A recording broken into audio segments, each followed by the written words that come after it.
ফাতেমা রাদিয়াল্লাহু তাআলা আনহা যেদিন দুনিয়া থেকে বিদায় নিয়ে চলে যাবেন, ওই দিনের ঘটনা আমি আপনাদের খেদমতে পেশ করতেছি। আমার বাবারা, ফাতেমা রাদিয়াল্লাহু তাআলা আনহা যেদিন মৃত্যুবরণ করবেন, ওই দিন ফাতেমা রাদিয়াল্লাহু তাআলা আনহার শরীর বড় অসুস্থ, গায়ে প্রচন্ড জ্বর, খুবই অসুস্থ। হযরত আলী রাদিয়াল্লাহু তাআলা আনহু ওই দিন ফজরের নামাজ পড়ার জন্য মসজিদে গেছেন। মসজিদ থেকে ফজরের নামাজ পড়ে আসার পর আয়েশা দেখতেছেন ফাতেমা রাদিয়াল্লাহু তাআলা আনহা উনি অসুস্থ শরীর নিয়ে ঘরের সমস্ত কাজকর্ম সম্পন্ন করেছেন। আম্মা জান ওই ফাতেমা রাদিয়াল্লাহু তাআলা আনহা ঘরের সমস্ত কাজকর্মগুলো শেষ করেছে, কিন্তু ফাতেমা কিসের জন্য যেন ফুপা ফুপা কান্না করে। এবার আলী ডাক দেয়া বলে, ফাতেমা তোমার শরীর খারাপ, তোমার শরীর অসুস্থ, তুমি অসুস্থ শরীর নিয়ে ঘরের সমস্ত কাজকর্ম শেষ করলা, আবার কিসের জন্য কান্না করো? ফাতেমা কোনো জবাব দেয় না, কোনো আওয়াজ দেয় না, উত্তর দেয় না।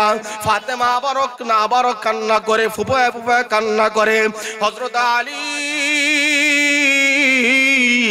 আবারও জিজ্ঞাসা করে, ফাতেমা তুমি কিসের জন্য কান্না করো, কিসের জন্য কান্না করো? ফাতেমা কোনো জবাব দেয় না। আলী যখন বারবার জিজ্ঞাসা করে, জিজ্ঞাসা করার পর ফাতেমা ডাক দেয়া বলে, ওগো আলী, আজকে রাত্রি বেলায় আমি যখন ঘুমাইলাম, ঘুমের ঘরে দেখি আমার আব্বা পয়গম্বর আরবি মুহাম্মদুর রাসূলুল্লাহ সাল্লাল্লাহু আলাইহি ওয়াসাল্লাম আমি ফাতেমার ঘরে কি যেন খুঁজতেছে, কি যেন তালাশ করতেছে। ওগো আলী, আমার আব্বা যখন আমার ঘরের মধ্যে কি যেন খুঁজতেছে, তালাশ করতেছে গো আলী। তালাশ করতে করতে আমার আব্বা যখন ঘর থেকে বের হয়ে চলে যাবে, এমন মুহূর্তে আমি আব্বাকে ডাকতে বললাম, বাবা আপনি কি যেন খুঁজতেছিলেন, কি যেন তালাশ করতেছিলেন? এমন মুহূর্তে আমার আব্বা ডাক দেয়া বলে, ফাতেমা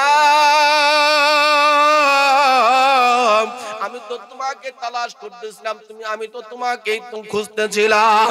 ওগো ফাতেমা, বড় সুসংবাদ গ্রহণ করো, আজকের দিন তুমি রোজা রাখবা, তুমি তোমার স্বামী আলীর সাথে তুমি সেহরি খাবা, আর তুমি ইফতার করবা তোমার বাবা আমি নবীজির সঙ্গে। জোরে জোরে বলি সুবহানাল্লাহ। ফাতেমা ডাকতে বলে, আলী আমার বাবার এই কথা দ্বারা আমার আর বুঝতে বাকি নাই গো আলী। আজকের দিন হলো আমি ফাতেমার জন্য শেষ দিন। আজকে আমি দুনিয়া থেকে বিদায় নিয়ে চলে যাব, কবরের মেহমান হয়ে যাব, আর আমার বাবার সাথে আমি ইফতার করব। তার মানে সন্ধ্যার আগে আমি আমার বাবার সাথে মোলাকাত করব, সাক্ষাৎ করব। জোরে জোরে বলি সুবহানাল্লাহ। আমার বাবারা আলী এবং ফাতেমা দুইজন খুব কান্নাকাটি করতেছে। যখন স্বামী স্ত্রী উভয়ে কান্নাকাটি করে, এমন সময় আমার বাবারা ফাতেমার দুই পুত্র হাসান আর হুসাইন, আয়েশা থেকে মাও কান্দে বাবাও কান্দে, তারা কারণ বুঝতে পারে না। হাসান আর হুসাইন বারবার জিজ্ঞাসা করে, মা তোমরা কিসের জন্য কান্না করো? ও বাবা তোমরা কিসের জন্য কান্না করো? ফাতেমা কোনো কথা কয় না, আলী কোনো কথা বলে না। হাসান আর হুসাইন বারবার নাসুর বান্দার মতো মা বাবাকে জিজ্ঞাসা করে, ও গো মা, ও গো বাবা তোমরা কিসের জন্য কান্না করো? তোমরা কি বলবা না? আমার বাবারা হাসান হুসাইন বারবার জিজ্ঞাসা করে। আলী আর ফাতেমার একটা অভ্যাস ছিল, হাসান আর হুসাইন যখন কোন কারণে বেশি বিরক্ত করত, তারা পাঠাতো, যাও যাও তোমরা নানার কবরের পাশে যাও। আজকের পূর্বের নিয়ম অনুযায়ী বারবার যখন মাসুম বাচ্চারা জিজ্ঞাসা করে, পর ফাতেমা ডাক দেয়া বলে, হাসান আর হুসাইন তোমরা যদি আমাদের কান্নার কারণ জানতে চাও, জলদি করে তোমাদের নানার কবরের পাশে যাও। আমার বাবারা হাসান আর হুসাইন আমার আপনার নবীজির কবরের পাশে যখন গেছে, কবর থেকে গায়েবী একটা আওয়াজ আসছে, ও আমার আদরের নাতিরা, আজকে তোমরা আমার কবরের পাশে কিসের জন্য আসছো? আমার কবরের কাছে তো তোমরা প্রতিদিন আসতে পারবা, যাও যাও ঘরে চলে যাও। মায়ের চেহারা যদি আর কিছুক্ষণ দেখতে চাও, মায়ের কাছে ঘরে ফিরে যাও। হাসান আর হুসাইন কাঁদতে কাঁদতে ঘরের মধ্যে ফিরে আসছে। আয়েশা বলে, মা, ও আমার বাবা, মাগো, তোমরা কিসের জন্য কান্না করো? তোমরা না বললো আমাদের নানা তোমাদের কান্নার কারণ আমাদের নানা আমাদের বলিয়া দিয়েছে। নানা বলেছে, গো মা,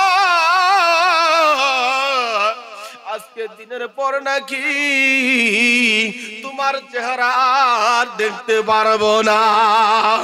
আর কারে ডাকিব মাগো মা বলিয়া, মা যে আমার চলে গেছে জনমের লাগিয়া, আর কারে ডাকিব, আর কারে ডাকিব মাগো মা বলিয়া।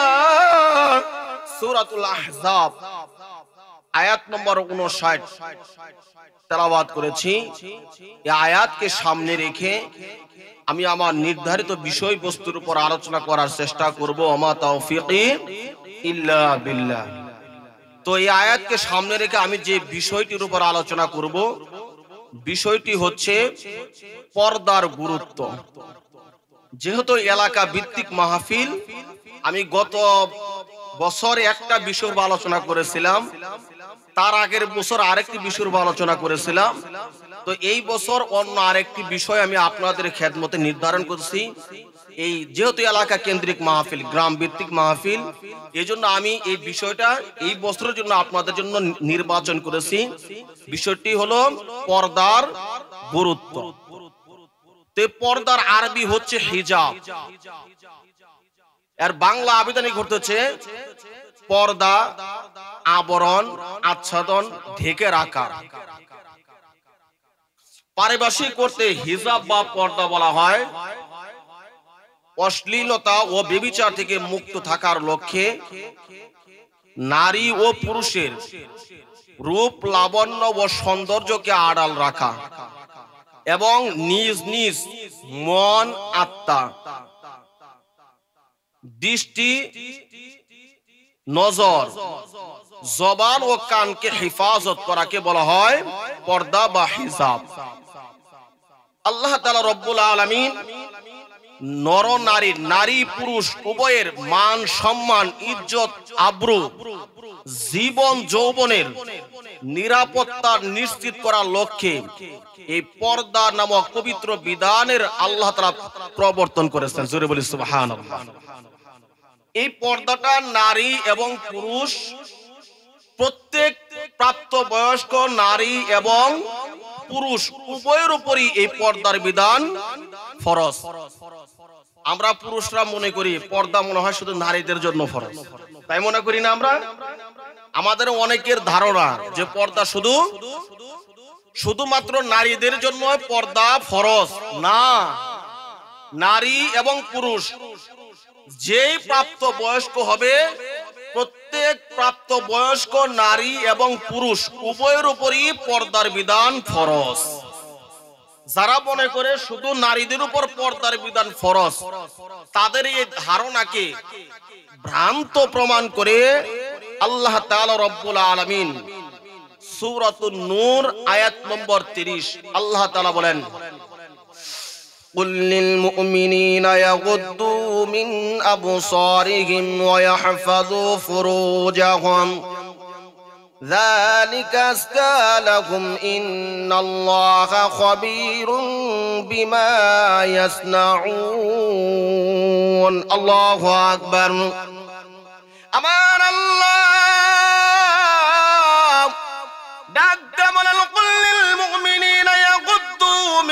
আবসারিহিম ওয়া ইয়াহফাযু ফুরুজাহুম।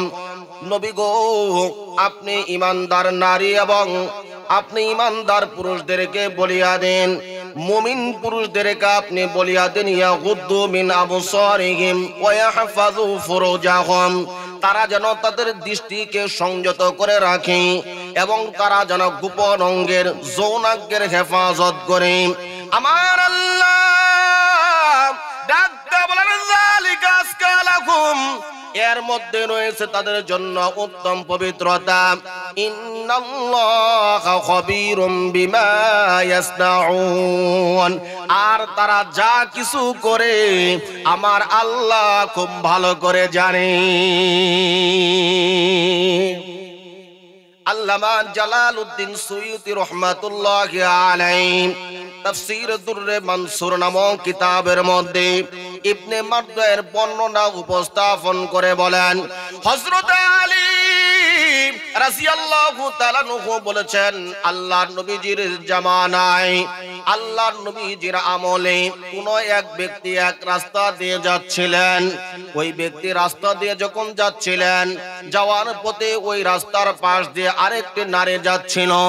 এবার ওই পুরুষটা ওই নারীর দিকে তাকায়।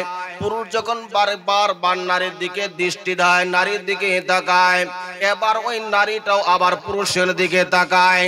এমনি করে পুরুষ নারীর দিকে তাকায়, নারীটা পুরুষের দিকে তাকায়। ওই পুরুষটা বারবার নারীর দিকে যখন তাকায়, এই পুরুষ ব্যক্তিটা এমন একটা রাস্তার পাশ দিয়ে যাচ্ছিলেন। ওই রাস্তার পাশে ছিল একটা দেওয়াল। ওই নারীর দিকে বারবার দৃষ্টিপাত করতে করতে করতে করতে হঠাৎ করে দেওয়ালের সাথে আঘাত লাগে। দেওয়ালটার সামনে পড়ে যায়। দেওয়ালের সাথে আঘাত লেগে তার নাকের মধ্যে প্রচন্ড ব্যথা পেয়ে যায়। যখন তার নাকের মধ্যে ব্যথা পায়, তার নাক দিয়ে রক্ত ঝরতেছে, রক্ত পড়তেছে। এমন সময় আল্লাহর বান্দা মনে মনে নিয়ত করলেন, আমি এই ঘটনা যতক্ষণ পর্যন্ত আল্লাহর নবীজির দরবারে না বলবো, ততক্ষণ পর্যন্ত আমি আমার নাকের রক্ত ধৌত করব না। ঠিক কথা মতো এবার আল্লাহর বান্দা আল্লাহর নবীজির কাছে গিয়া পুরা ঘটনা বর্ণনা করলেন। আল্লাহর নবীজি এবার আল্লাহর বান্দাকে ডাক দিয়ে বলেন, হাযা উকুবাতু যামবিকা, এটা হলো তোমার পাপের শাস্তি, এটা হলো তোমার পাপের আযাব, এটা হলো তোমার পাপের শাস্তি। এই মুহূর্তে আমার আল্লাহ সূরাতুন নূর এই 30 নম্বর আয়াতটা নাযিল করে দেয়। জোরে জোরে বলে সুবহানাল্লাহ। আবার বাবারা, আয়াতের মধ্যে আমার আল্লাহ তাআলা পুরুষদেরকে দৃষ্টি সংযত করে রাখার জন্য নির্দেশ দিয়েছেন। বেগার নারীর প্রতি দৃষ্টিপাত করতে নিষেধ করেছেন। আমার আল্লাহ তাআলার নিষেধাজ্ঞা থাকা সত্ত্বেও যে সমস্ত পুরুষেরা বেগার নারীর দিকে তাকায়, পূর্ণ নজরে তাকায়, অন্য নারীর দিকে তাকায়, তাদেরকে সতর্ক করে হুঁশিয়ারি করে সূরাতুন নূর 30 নম্বর আয়াতের শেষের অংশে আমার আল্লাহ তাআলা বলেন, ইন্নাল্লাহা খাবীরুম বিমা ইয়াসনাউন। আল্লাহু আকবার। আমার আল্লাহ বলেন, তারা যা করে আমার আল্লাহ খুব ভালো করে জানে।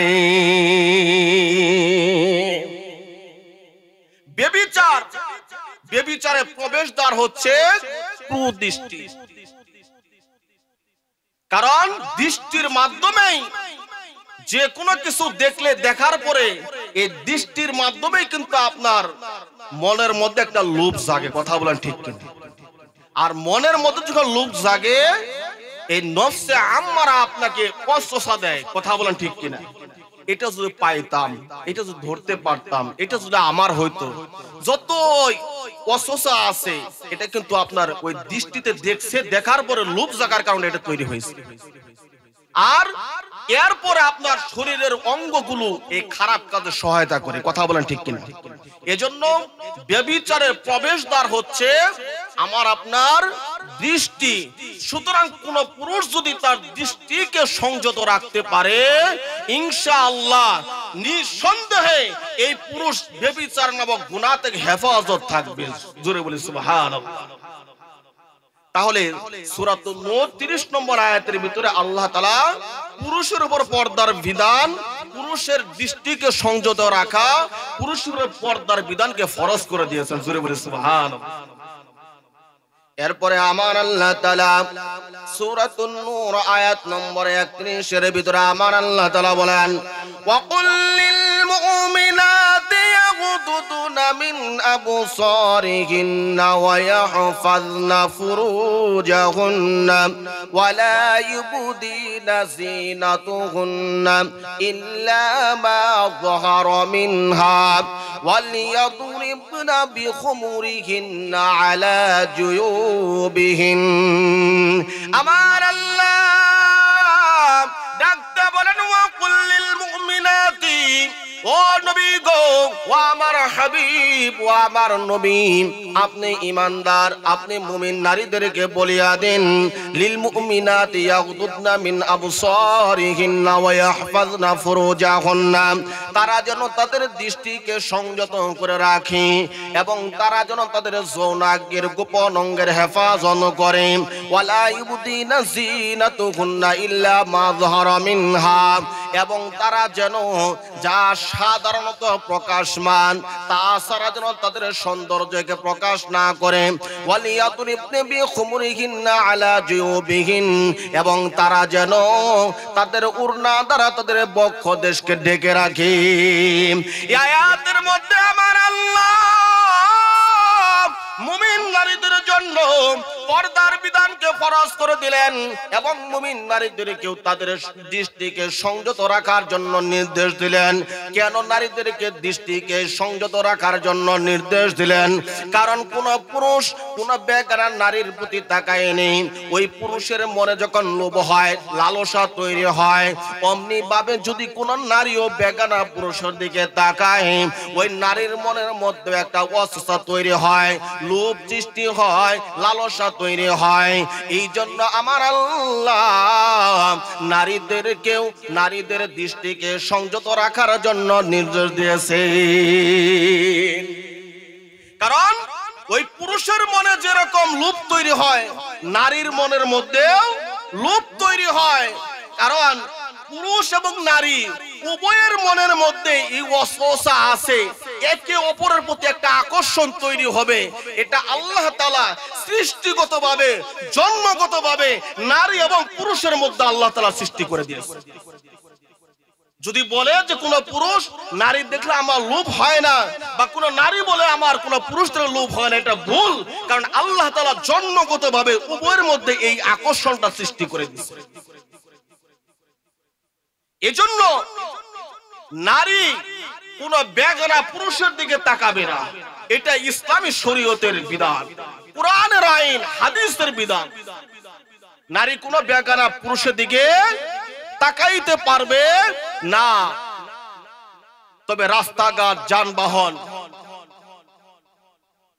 মার্কেট, হাসপাতাল ইত্যাদি পাবলিক প্লেসে যেখানে নারীর যাইতেই হয়, যাইতে হবে, বেগানা পুরুষ অন্য পুরুষের দিকে তাকাইতে হয়।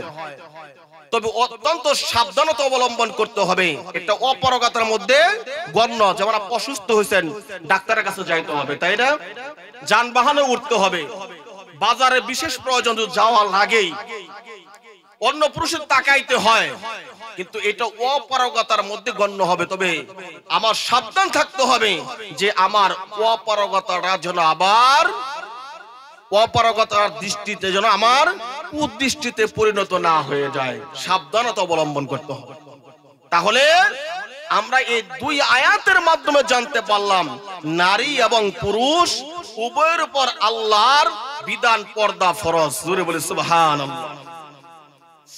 নারী এবং পুরুষ উভয়ের উপর কি পর্দার বিধান ফরজ? শুধু নারীর উপর না, বা শুধু পুরুষের উপরও না, প্রত্যেক প্রাপ্ত বয়স্ক নারী এবং পুরুষের জন্য পর্দার বিধান ফরজ।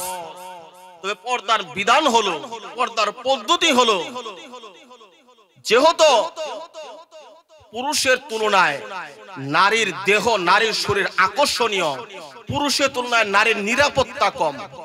কথা বলেন ঠিক কিনা? আপনি বাজারে যাইতেছেন, হঠাৎ করে এই এলাকা থেকে আমার আপনার যখন ধরেন 1 নম্বর জরুরত হলো, পেশাবের ব্যাগ হলো, আমি আপনি চাইলে যে কোনো একটা জর্জুপা দেখে আমি আমার প্রাকৃতিক প্রয়োজন পূরণ করতে পারবো। কথা বলেন ঠিক কিনা? কিন্তু আমার মা বোনেরা কি পারবে? হ্যাঁ, তাহলে কি আমার তুলনায় আমার মা বোনের নিরাপত্তা কম? কথা বলেন ঠিক কিনা? এজন্য পর্দার স্বাভাবিক নিয়ম হলো নারী তার নিজেকে পর পুরুষ থেকে আড়াল করে রাখবে, নারী তার ঘরের মধ্যে অবস্থান করবে। আল্লাহ তাআলা সূরাতুল হুজরাতের 33 নম্বর আয়াত, সূরাতুল আহজাবের 33 নম্বর আয়াত, আল্লাহ তাআলা বলেন, ওয়াকরনা ফি বুয়ুতিকুন্না ওয়ালা তাবাররুজনা তাবাররুজাল জাহিলিয়াতিল উলা।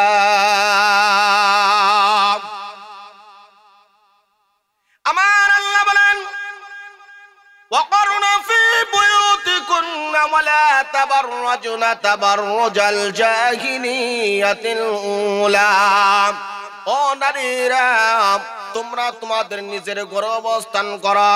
ওয়ালা তাবাররুজনা তাবাররুজাল জাহিলিয়াতিল উলা, খবরদার জাহিলি যুগের নারীদের মতো তোমরা তোমাদের রূপ সৌন্দর্যকে প্রদর্শন করাবে না।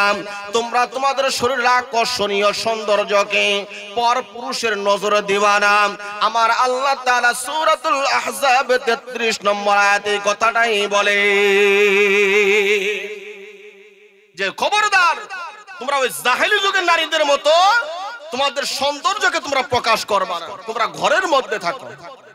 তো জিকির করে লা ইলাহা ইল্লাল্লাহ, লা ইলাহা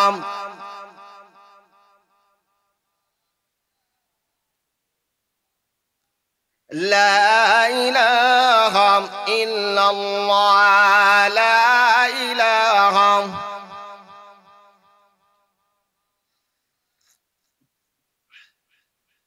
লা ইলাহা ইল্লাল্লাহ, লা ইলাহা। এই কালেমার জন্য হুসাইন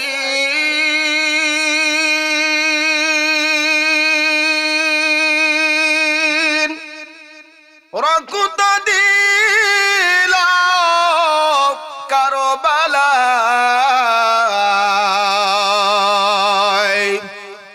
কালেমার জন্য হুসাইন রক্ত দিল কারবালায়।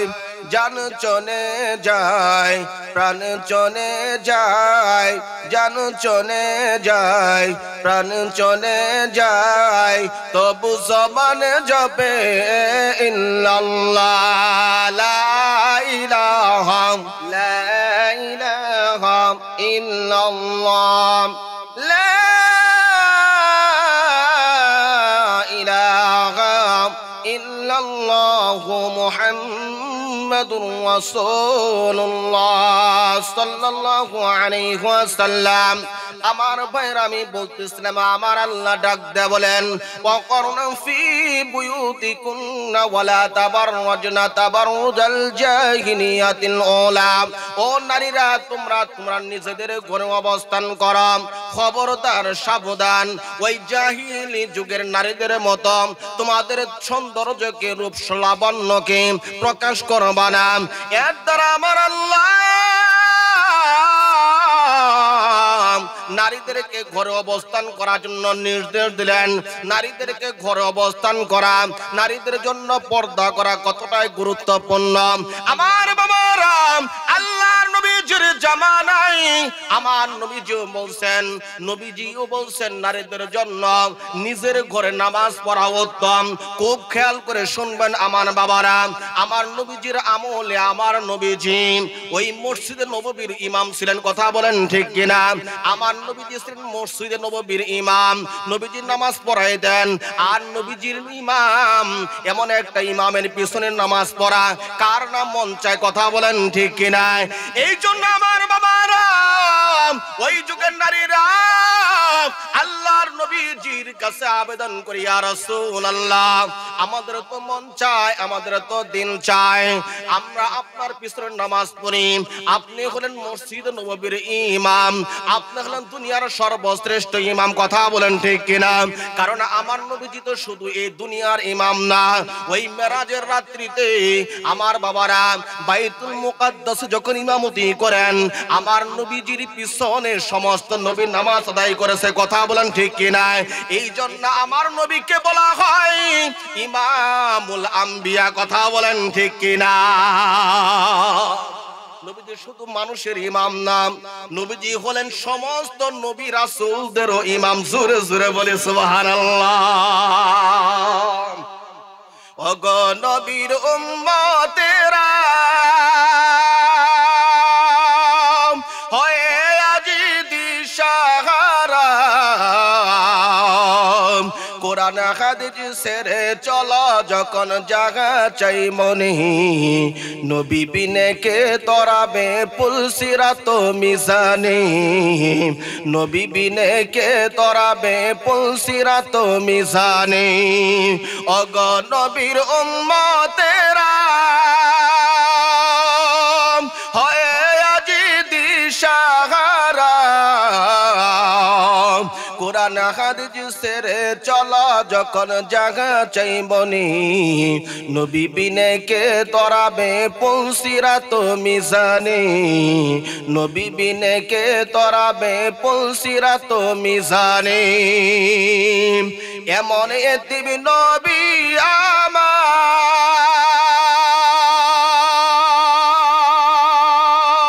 পিতা মাতা নাই গো জাগার, এমন এতিম নবী আমার, পিতা মাতা নাই গো জাগার। তারপরেও কত মারা মারলো তাকে দুশ্মনী, তারপরেও কত মারা মারলো তাকে দুশ্মনী, নবী বিনে কে তরাবে পুলসিরাত মিজানে, নবী বিনে কে তরাবে পুলসিরাত মিজানে। ওগ নবীর উম্মতেরা হয় আজি দিশাহারা, কোরআন হাদিস ছেড়ে চলো যখন জাগা চাই মনে, কোরআন হাদিস ছেড়ে চলো যখন জাগা চাই মনে, নবী বিনে কে তরাবে পুলসিরাত মিজানে, নবী বিনে কে তরাবে পুলসিরাত মিজানে। কথা বলেন ঠিক কিনা? এই জন্য আমার নবীকে বলা হয় ইমামুল আম্বিয়া। আমার বাবারা, এই জন্য আমার মা বোনেরা নবীজির কাছে আরজ করি, ইয়া রাসূলুল্লাহ, আমাদের তো দিল চায়, আমাদের তো মন চায়, আপনি ইমাম, আপনার পিছনে ইক্তেদা করে আমরা মুক্তাদি হয়ে আপনার পিছনে নামাজ আদায় করি।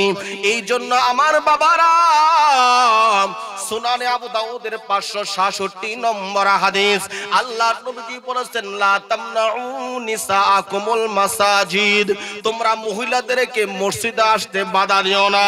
কিন্তু এই হাদিসের মধ্যে এই শেষের অংশে বলা হয়েছে ওয়া বুয়ুতিহুন্না খায়রুল লাহুন, তবে নারীদের জন্য তার নিজের ঘরে নামাজ পড়া উত্তম। এই হাদিসের মধ্যেই বলছেন যে প্রথমে বলতেছেন তোমরা নারীদেরকে মসজিদে আসতে বাধা দিও না, তবে হ্যাঁ নারীদের জন্য তার নিজের ঘরে নামাজ পড়া উত্তম। আমার বাবারা খুব খেয়াল করে বুঝবেন, যেই মসজিদের ইমাম হলেন স্বয়ং আমার নবীজি শুধু দুনিয়ার মানুষের ইমাম না, সমস্ত নবী রাসূলদের ইমাম, ইমামুল আম্বিয়া। ওই নবীজি হলেন মসজিদ নববীর ইমাম। ওই মসজিদ নববীর ইমামের পিছনে নামাজ পড়বেন। তারপরে রাসূল বলছেন ওয়া বুয়ুতিহুন্না খায়রুল লাহুন, তবে নারীদের জন্য তার নিজের ঘরে নামাজ পড়া উত্তম। তার মানে নবীজির পিছনে নারীরা মুক্তাদি হয়ে নবীজি কি ইমাম বানিয়ে নামাজ পড়বে, তার চাইতেও নারীর জন্য তার নিজের ঘরে নামাজ পড়া উত্তম। তাহলে নারীর জন্য ঘরে থাকা, পর্দার মধ্যে থাকা কতটা গুরুত্বপূর্ণ, যে নবীর পিছনে নামাজ পড়বে, নবীজি ইমাম, আর এই নারী মুসল্লি হয়ে মুক্তাদি হয়ে নবীজির পিছনে নামাজ পড়বে, কত সৌভাগ্যের কথা। কিন্তু তার চাইতে উত্তম হলো নারী তার নিজের ঘরের মধ্যে নামাজ আদায় করবে। নারীর জন্য নিজের ঘরে বা পর্দার মধ্যে থেকে কতটা গুরুত্ব, রাসূল হাদিসের মধ্যে নারীদের পর্দার গুরুত্ব বুঝাইছেন। কথা বলেন ঠিক কিনা? এজন্য আমাদের কোন কোন মাযহাবের কোন ব্যক্তিগুলো এই হাদিসের প্রথম অংশ আমল করে, লা তামনাউ নিসাআকুমুল মাসাজিদ, তোমরা নারীদেরকে মসজিদে আসতে বাধা দিও না। এরা এই অজুহাত দিয়ে নারীদেরকে মসজিদে আসতে তারা উৎসাহিত করে। কথা বলেন ঠিক কিনা? কিন্তু পরে যে রাসূল বলছেন ওয়া বুয়ুতিহুন্না খায়রুল লাহুন, নারীদের জন্য নিজের ঘরে নামাজ পড়া উত্তম। বলেন তো রাসূলের পিছনে নামাজ পড়ার চাইতেও নারীর জন্য তার নিজের ঘরে নামাজ পড়া যদি উত্তম হয়, বর্তমানে আমরা যে ইমাম, এখন যদি কোন নারী যদি মসজিদে আসে ফিতনা হবে কি হবে না? কথা বলেন ঠিক কিনা? ফিতনা হবে না? এজন্য ওই হাদিসের সাথে কিয়াস করে বর্তমান যুগে নারীদেরকে মসজিদে আসতে দেওয়া মোটেও ঠিক হবে না বলে এটাই এই হাদিস প্রমাণ করে। কথা বলেন ঠিক কিনা? যেটা আম্মা জান আয়েশা সিদ্দিকা রাদিয়াল্লাহু তাআলা আনহা রাসূলের ইন্তেকালের পরে বলছেন, লাউ আদরাকু রাসূলুল্লাহি সাল্লাল্লাহু আলাইহি ওয়াসাল্লাম মা হাদাসাতুন নিসা লিমানহিন। আয়েশা, আম্মা জান আয়েশা বলেছেন রাসূলের ইন্তেকালের পরে যে রাসূলের জীবদ্দশায় রাসূল যে নারীদেরকে মসজিদে আসার জন্য অনুমতি দিয়েছিলেন, কিন্তু বর্তমানে নারীদের যে চাল চলন শুরু হয়ে গেছে, বর্তমানে যদি নারীদের অবস্থা রাসূল দেখতেন তাহলে অবশ্যই অবশ্যই রাসূল নারীদেরকে কঠোর ভাষায় মসজিদে আসতে নারীদেরকে নিষেধ করতেন। আপনি বলেন তো ওই যুগের চাইতে বর্তমান যুগে আরো অধঃপতন হয়েছে কি হয় নাই? হয়েছে না? তো সব মানে তো হাকিরিন, আমার ঘরের মধ্যে থাকা কতটুকু গুরুত্ব, কতটুকু গুরুত্বপূর্ণ, এই কথাটা আমি আপনাদের বোঝার জন্য এই আলোচনাটা আপনাদের সামনে আমি উপস্থাপন করব। তো সম্মানিত হাজিরিন, মূল কথা হচ্ছে নারীরা কি করবে? তার নিজের ঘরে অবস্থান করবে। তবে হ্যাঁ, যদি বিশেষ প্রয়োজনে বাইরে যেতে হয়, নিজের রূপ সৌন্দর্যকে আড়াল করে ঢেকে রেখে পর্দা সম্মত বুরকা পরিধান করে সে ঘর থেকে বাইরে হবে। এটাই হলো ইসলামী আইন, কোরআনের আইন। বিশেষ প্রয়োজন তার বাইরে যেতে হবে, কিন্তু তার সৌন্দর্যকে আড়াল করে পর্দা সম্মত বুরকা, শুধু বুরকা পরলেই হবে না, শুধু বুরকা পরলেই হবে না। বুরকা মানে কি? পর্দা। সবাই কি বুরকা পর্দার জন্য ব্যবহার করে? বর্তমানে অধিকাংশ বুরকাই হচ্ছে ফ্যাশনের জন্য। কথা বলেন ঠিক কিনা? বর্তমানে অধিকাংশ বুরকা এই জন্য পরিধান করা হয় যেন আমার শরীরের মধ্যে যা কিছু আছে, আমার সৌন্দর্য যেন আরো ফুটে ওঠে, আমার প্রতি যেন অন্য পুরুষ যেন আকৃষ্ট হয়, আমার আকর্ষণ যেন বেড়ে যায়। এই নিয়তেই অধিকাংশ বুরকা বর্তমানে পরিধান করা হয়। কথা বলেন ঠিক কিনা? আসলে পর্দার জন্য বুরকার খুবই অভাব, খুবই অভাব। কথা বলেন ঠিক কিনা? এই জন্য শরীয়ত সম্মত যে বুরকা পরিধান করলে আসলে পর্দা রক্ষা হবে, আপনার শরীরের সৌন্দর্য আড়াল হবে, ঢেকে থাকবে, এই বুরকা পরিধান করে বিশেষ প্রয়োজনে আপনার ঘর থেকে বাইর হওয়া যাবে। আবার আল্লাহ তাআলা রব্বুল আলামিন সূরাতুল আহজাব আয়াত নম্বর 59 আমার আল্লাহ ডাক দাবলান, ইয়া আইয়ুহান নাবিয়্যু قل لأزواجك وبناتك ونساء المؤمنين يدنين عليهن من جلابيبهن ذلك أدنى أن يعرفن فلا يؤذين وكان الله غفورا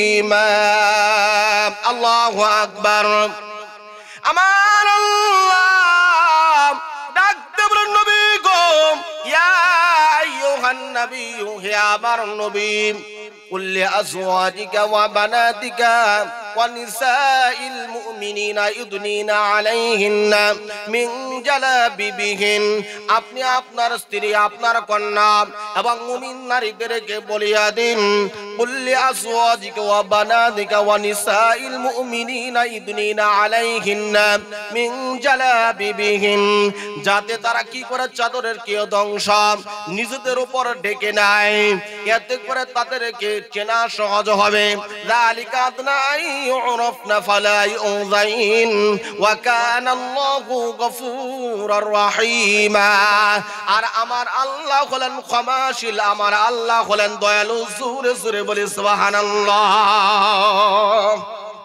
এই আয়াতের মধ্যে আল্লাহ তাআলা বুঝাতেছেন তোমার যদি বিশেষ প্রয়োজনে বাইরে যেতেই হয় তোমাকে কি করতে হবে তোমার শরীরের সৌন্দর্যকে চেহারাকে রূপ লাবণ্যকে আড়াল করে ঢেকে রেখে শরীয়ত সম্মত পর্দা সম্মত বুরকা পরিধান করে তারপরে তোমার বের হতে হবে আমার আল্লাহ তাআলা রব্বুল আলামিন এই যে পর্দার বিধান করলেন সব কিছু বর্ণনা করলেন তোমার বিশেষ প্রয়োজনে বাইরে যাইতে হবে কিভাবে তুমি বাইরে বের হবা সব কিছু বর্ণনা করার পরে আমার আল্লাহ তাআলা বলেন এরপরে যে সমস্ত নারীরা তাদের রূপ সৌন্দর্যকে আড়াল করবে না রাস্তাঘাটে যেভাবে ইচ্ছা যা খুশি তাই মন চায় এমন করে যারা ঘোরাফেরা করে যে সমস্ত নারীরা এমন চায় আমি রাস্তা দিয়ে বের হব যুবকরা আমার প্রতি আকৃষ্ট হবে আমার রূপ সৌন্দর্য তারা অবলোকন করবে আমার সৌন্দর্য তারা দেখবে তারা আকৃষ্ট হবে আমার আল্লাহ তাআলা রব্বুল আলামিন তাদেরকে সতর্ক করে সূরাতুন নূর আয়াত নম্বর 19 নাযিল করে দেয় আমার আল্লাহ ডাকদা বলেন ইন্নাল্লাযীনা ইউহিব্বুনা আন তাশিআল ফাহিশাতু ফিল্লাযীনা আমানু লাহুম আযাবুন আলীমুন ফিদ দুনিয়া ওয়াল আখিরাহ ওয়াল্লাহু ইয়া'লামু ওয়া আনতুম লা তা'লামুন আল্লাহু আকবার আমার আল্লাহ ডাকদা বলেন ইন্নাল্লাযীনা ইউহিব্বুনা আন তাশিআল ফাহিশাতু আমি আল্লাহ এই যে পর্দার বিধান বিস্তারিতভাবে তোমাদের সামনে বর্ণনা করলাম তা সত্ত্বেও যে সমস্ত নারীরা যে সমস্ত মহিলারা এইটা পছন্দ করে ইন্নাল্লাযীনা ইউহিব্বুনা আন তাশিআল ফাহিশাতু ফিল্লাযীনা আমানু লাহুম আযাবুন আলীমুন ফিদ দুনিয়া ওয়াল আখিরাহ আমার আল্লাহ বলেন যে সমস্ত নারীরা তারপরে পছন্দ করে আমার ঈমানদার বান্দাদের মধ্যে অশ্লীলতা ছড়িয়ে পড়ুক এই উদ্দেশ্য যে সমস্ত নারীরা যে সমস্ত মহিলারা বেপরদা হয়ে তাদের রূপ সৌন্দর্যকে প্রকাশ করে তাদের রূপ লাবণ্যকে প্রকাশ করে রাস্তাঘাটে চলাফেরা করে বাজারে ঘোরাফেরা করে আমার আল্লাহ বলেন ফিল্লাযীনা আমানু লাহুম আযাবুন আলীমুন ফিদ দুনিয়া ওয়াল আখিরাহ তাদের জন্য রয়েছে দুনিয়া এবং আখিরাতে কঠিন শাস্তি সবাই বলে নাউজুবিল্লাহ আমার আল্লাহ বলেন আল্লাহু ইয়ালামু ওয়া আনতুম লা তা'লামুন আমার আল্লাহ জানে তোমরা জানো না আল্লাহ বলতেছেন এই পর্দার বিধান বর্ণনা করার পরেও যে সমস্ত নারীরা তাদের রূপ লাবণ্যকে সৌন্দর্যকে প্রকাশ করে রাস্তাঘাটে ঘাটে বাজারে যেখানে ইচ্ছা সেখানে তারা মন মর্জি ঘোরাফেরা করে এই উদ্দেশ্যে যে আমার ঈমানদারদের মধ্যে অশ্লীলতা ছড়িয়ে পড়ুক, বেহায়াপনা ছড়িয়ে পড়ুক, যারা এই নিয়তে ঘোরাফেরা করে আমার আল্লাহ বলেন তাদের জন্য দুনিয়া এবং আখিরাতে কঠিন আযাব রয়েছে, কঠিন শাস্তি রয়েছে। সবাই বলেন নাউযুবিল্লাহ। এজন্য আমার মা বোনদের উদ্দেশ্যে আমি বলতে চাই, আপনারা দয়া করে যখন বের হবেন অবশ্যই পর্দা রক্ষা করে আপনারা শরীয়ত সম্মত পোশাক পরিধান করে, আপনারা বুরকা পরিধান করে, পর্দা সম্মত বুরকা পরিধান করে আপনার সৌন্দর্যকে আড়াল করে ঢেকে রেখে আপনারা রাস্তাঘাটে বিশেষ প্রয়োজনে বের হতে হলে বের হবেন ইনশাআল্লাহ। অথচ আল্লাহ তাআলা আল্লাহর নবীজির মাধ্যমে বলেছেন নারীদের জন্য জান্নাতে যাওয়া কিন্তু খুবই সহজ। নারীদের জন্য কি জান্নাতে যাওয়া খুবই সহজ, একেবারেই সহজ। নারীরা যদি 4টা কাজ করে, রাসূল বলছেন কাল কিয়ামতের ময়দানে আমার আল্লাহ বলবেন জান্নাতের 8টা দরজার মধ্য থেকে ও নারী, তোমার যে দরজা দিয়ে আমি আল্লাহ তাআলা জান্নাতে তোমার যাইতে মন চায় সেই দরজা দিয়ে তুমি আমার জান্নাতে প্রবেশ করো। জোরে বলে সুবহানাল্লাহ। কাজ কয়টা? 4টা কাজ। কয়টা কাজ? এই 4টা কাজ যদি আমার মা বোনরা করে একেবারে সোজা, তার মন যে দরজা দিয়ে যাইতে মন চায় জান্নাতের 8টা দরজার মধ্য থেকে যে কোনো দরজা দিয়ে সে আল্লাহ জান্নাতে যাইতে পারবে। জোরে বলে সুবহানাল্লাহ। তার স্বাধীনতা থাকবে। قال رسول الله صلى الله عليه وسلم إذا صلت المرأة خمسها وأحسنت فرجها إذا صلت المرأة خمسها وصامت شهرها وأحسنت فرجها وأطاعت زوجها قيل لها ادخل الجنة من أي أبواب الجنة شئت। আল্লাহ নবীজি বলেন যে কোন নারী যে নারী 4টা কাজ করবে, এই 4টা কাজ 1 নম্বর হলো 5 ওয়াক্ত নামাজ পড়বে, 2 নম্বরে মাহে রমজানের রোজা রাখবে, 3 নম্বর হলো পর্দা করবে, সতীত্ব রক্ষা করবে, 4 নম্বর হলো তার স্বামীর খেদমত করবে। এই 4টা কাজ যে সমস্ত নারীরা, যে সমস্ত মা বোনেরা করবে, কাল কিয়ামতের ময়দানে আমার আল্লাহ তাআলা এই নারীকে ডাকতে বলবে, ও নারী আসো, আমি আল্লাহ জান্নাতের 8টা দরজা আছে, এই 8টা দরজার মধ্য থেকে তোমার মন চায় যে কোনো দরজা দিয়ে তুমি আমি আল্লাহর জান্নাতে প্রবেশ করা। জোরে জোরে বলে সুবহানাল্লাহ। কিন্তু ঘটনা হলো বর্তমান জামানা আমার মা বোনদের কাপড়ের অভাব নাই, 5 ওয়াক্ত নামাজ পড়তে চায় না। যদি নামাজের কথা বলা হয় হুজুর তো আলাপ পারবে, আমার তো কাপড় নাই, অথচ আল্লাহ ভর্তি কাপড়, কিন্তু তার নামাজের কাপড় নাই। কথা বলেন ঠিক কিনা? রোজার ব্যাপারে তেমন মা বোনদের কোনো অনাগ্রহ নাই, রোজা তারা পালন করে, পর্দা রক্ষা করতে চায় না, স্বামীর খেদমত করতে চায় না। স্বামী যদি ডাইনে যাইতে বলে অধিকাংশ মা বোনেরা বাম দিকে যায়, বা স্বামী যদি বামে যাইতে বলে অধিকাংশ মা বোনেরা আমার ডানে চলে যায়। কথা বলেন ঠিক কিনা? ও আমার মা বোনেরা,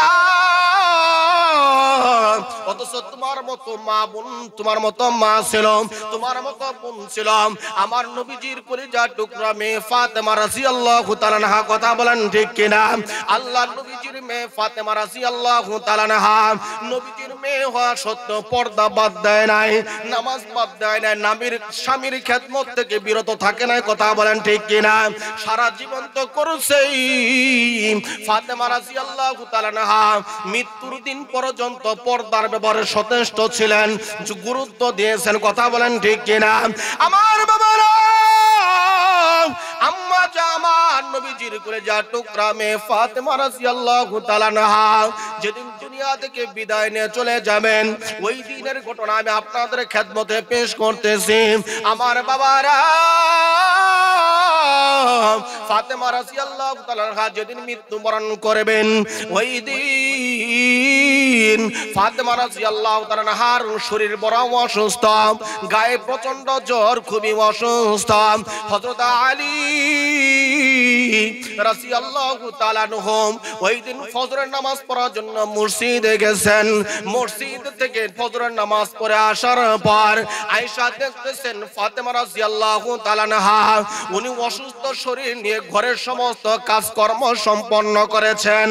আম্মা জান ফাতেমা রাদিয়াল্লাহু তাআলা আনহা ঘরের সমস্ত কাজকর্মগুলো শেষ করেছে, কিন্তু ফাতেমা কিসের জন্য যেন ফুপা ফুপা কান্না করে।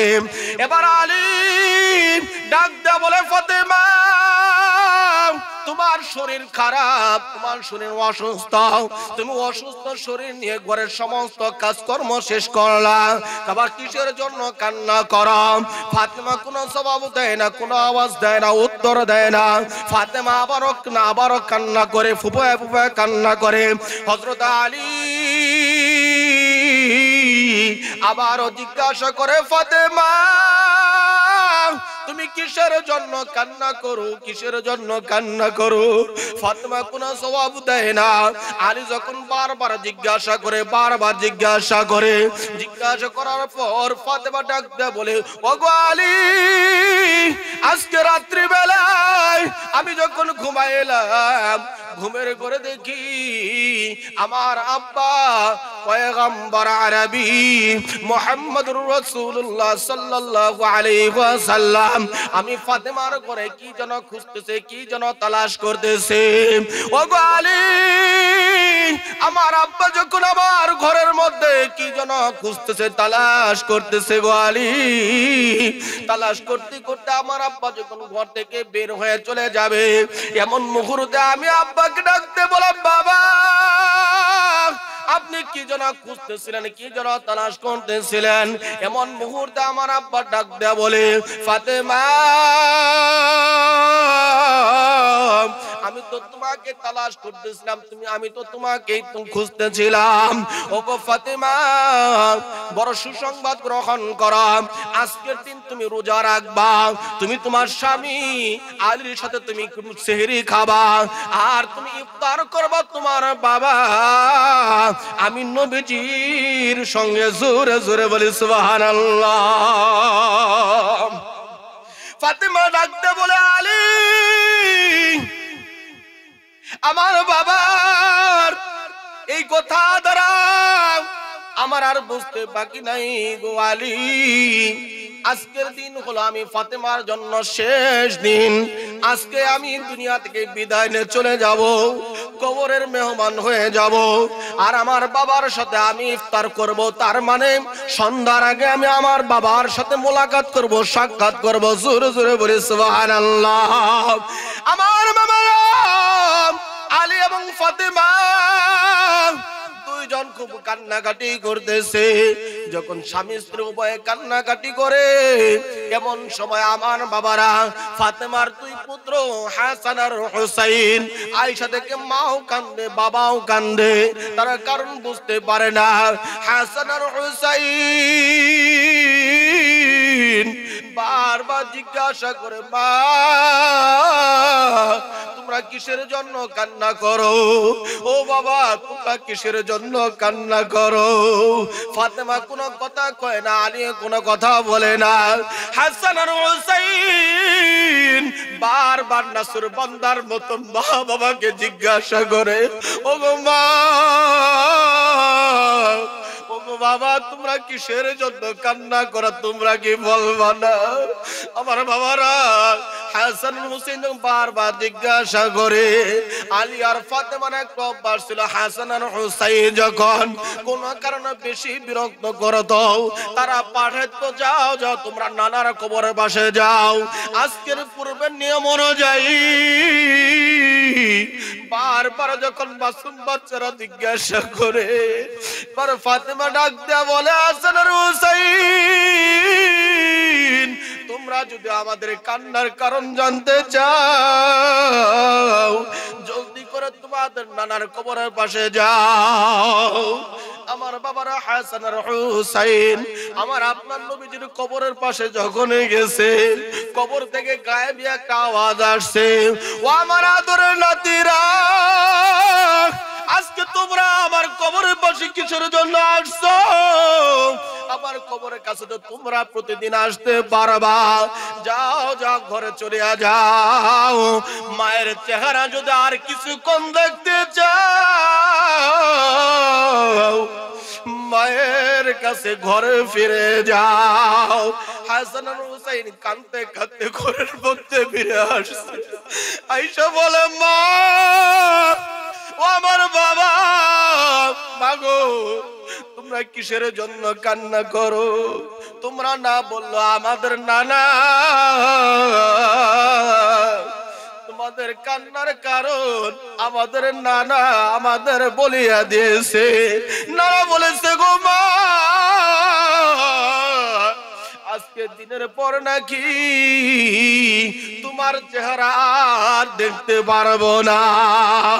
আর কারে ডাকিব মাগো মা বলিয়া, মা যে আমার চলে গেছে জনমের লাগিয়া।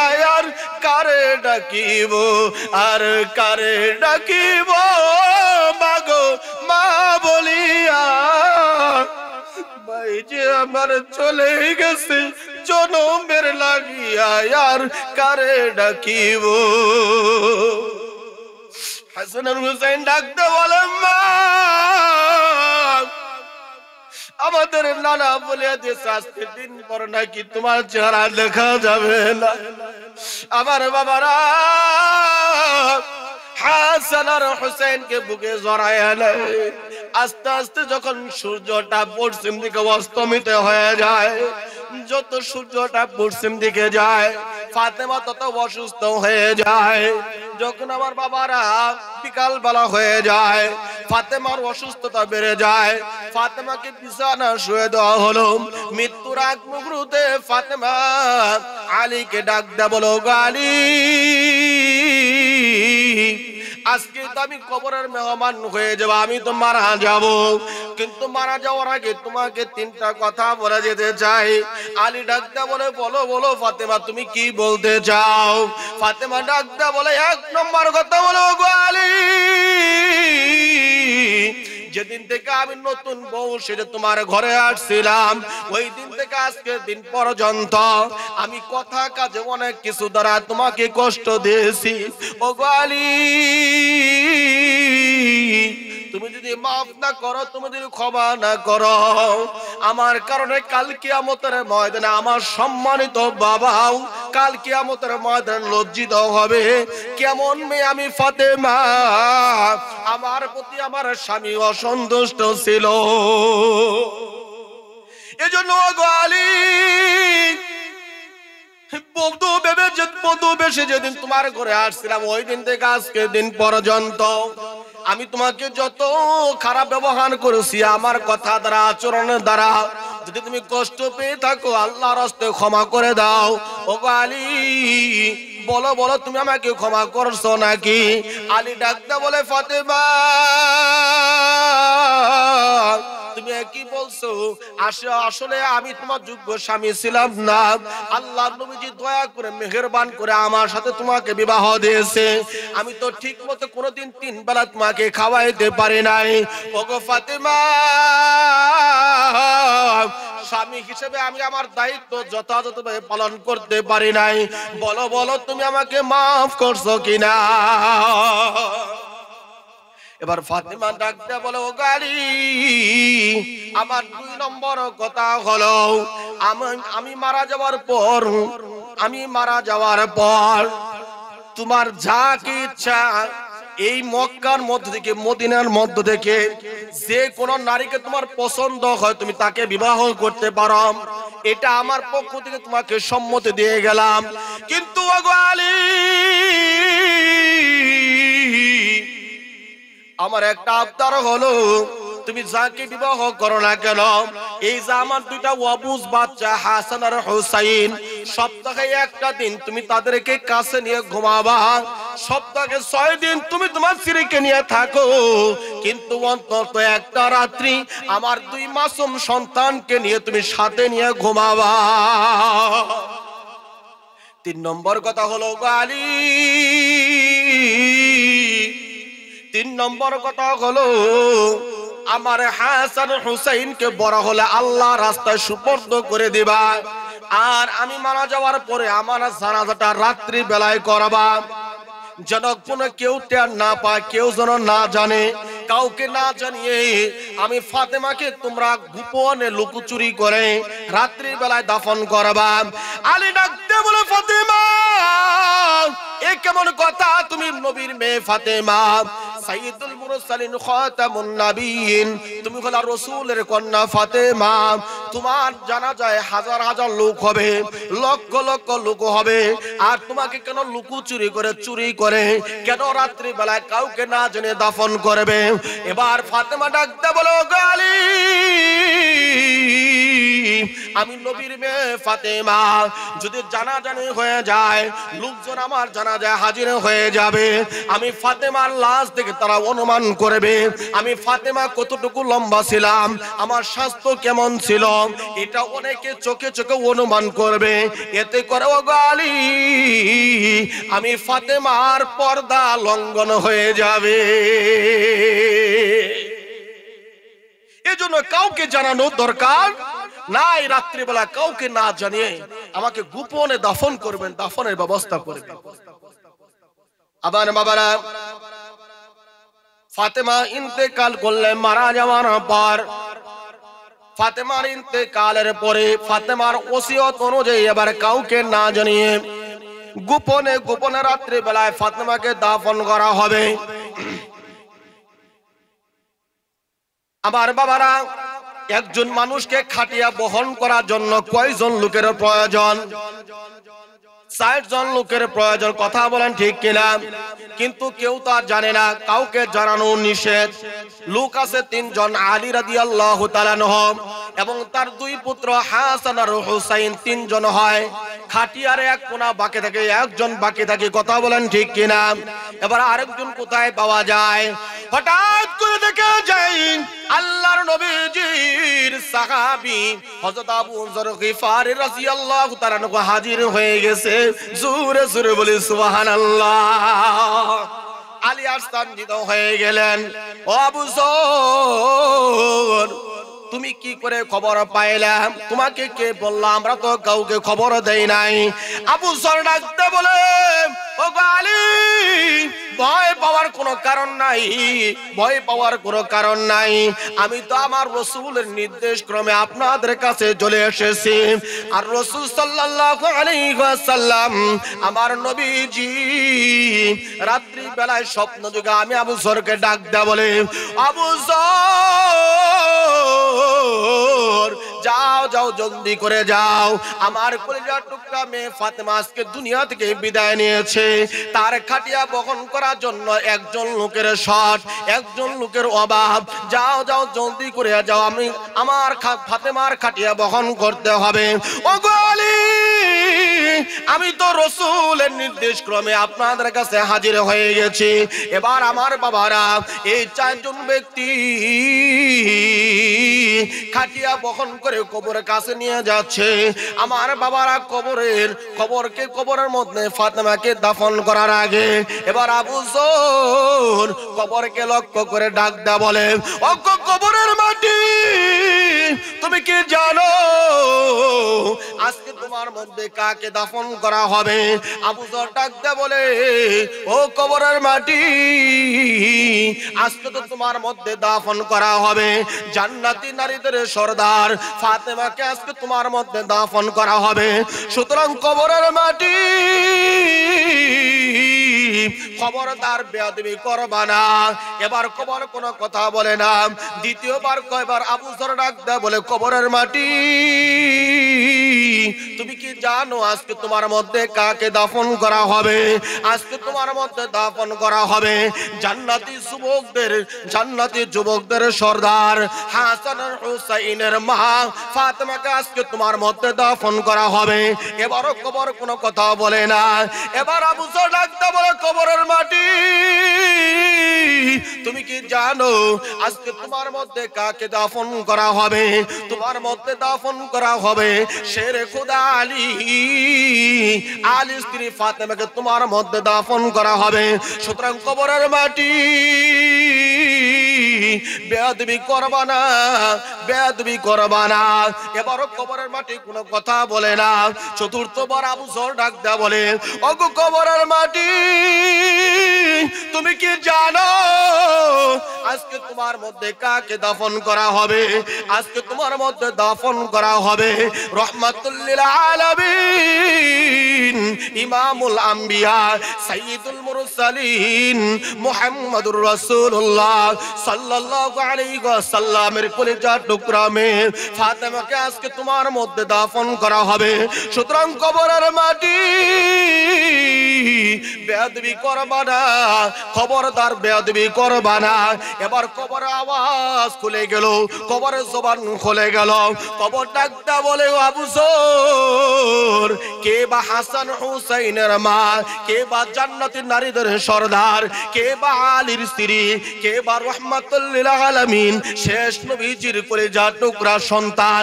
এগুলো পরিচয় আমার কাছে দিও না, এগুলোর পরিচয় আমি কবর এগুলো দেখি না। কে বা কার মা, কে বা কার স্ত্রী, কে বা কার মা, কে বা কি, এগুলো আমি দেখি না। আমি কবর দুইটা জিনিস দেখি, একটা হলো ঈমান আর একটা হলো আমল। ঈমান আর আমল যদি ভালো হয় আমি কবরের আচরণ ভালো হয়ে যায়, আর ঈমান আর আমল যদি খারাপ হয় আমি কবরের আচরণ বড় খারাপ হয়ে যায়। আমি কবরের মধ্যে থেকে তার আযাব শুরু হয়ে যায়। ডান দিকের হাড়গুলো বাম দিকে চলে যায়, দুই পাশ থেকে এমন জোরে চাপ মারি ডান পাজরের হাড়গুলো বাম পাজরে চলে যায়, বাম পাজরের হাড়গুলো ডান পাশে চলে যায়। সুতরাং আবু যর, আমার কাছে পরিচয়ের কোনো লাভ নাই। আমার কাছে পরিচয় হলো দুইটা জিনিস, ঈমান আর আমল। যদি নবীর মেয়ের এই অবস্থা হয়, আমার আপনার অবস্থাটা কোন লাইনে যাবে? কথা বলেন ঠিক কিনা?